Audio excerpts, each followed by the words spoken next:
और कुल मिलाकर नुकसान जो है एनडीए का हो रहा है और फ़ायदा इसका सिर्फ और सिर्फ द्रमुक को होगा, डीएमके को होगा, यानी एमके स्टालिन को होगा। अगर एंटी इनकम्बेंसी वोटों का या डीएमके विरोधी वोटों का इस तरह से विभाजन हो जाता है तो उसमें से फिर डीएमके के लिए फिर से सत्ता में आना आसान हो जाएगा। तो जिसको हटाना चाहते हैं, कुल मिलाकर अभी जो तस्वीर बन रही है उससे लगता है कि उसको सत्ता में वापस लाने का रास्ता तैयार कर रहे हैं। ये बात जब तक अन्ना द्रमुक के सभी घटक और बीजेपी मिलकर नहीं समझेंगे कि एकता ही एकमात्र रास्ता है जिसके जरिए वो एमके स्टालिन को चुनौती दे सकते हैं।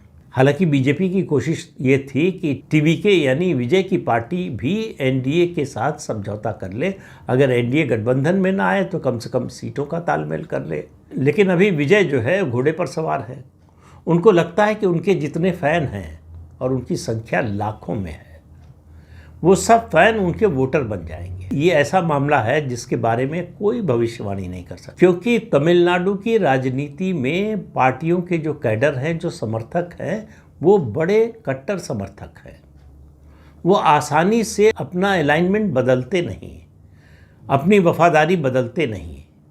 तब विजय की फैन फॉलोइंग है, उसमें से कितने डीएमके के समर्थक हैं, कितने एआईडीएमके के समर्थक हैं, इस पर निर्भर करेगा कि विजय को वोट कितना मिलेगा।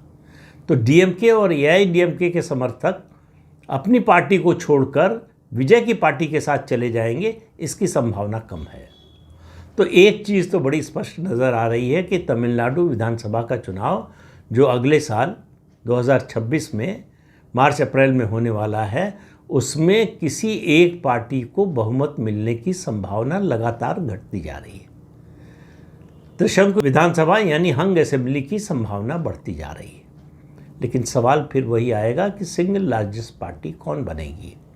आज की परिस्थिति में डीएमके ही दिखाई दे रही है सिंगल लार्जेस्ट पार्टी बनती हुई। एआईडीएमके अपना घर संभाल नहीं पाई है जयललिता के निधन के बाद से। अंदर की लड़ाई लगातार चल रही है और इस लड़ाई से एक दूसरे को कमज़ोर करने की कोशिश कर रहे हैं। वो जितना एमके स्टालिन को कमज़ोर करना चाहते हैं, उससे ज़्यादा आपस में एक दूसरे को कमज़ोर कर रहे हैं।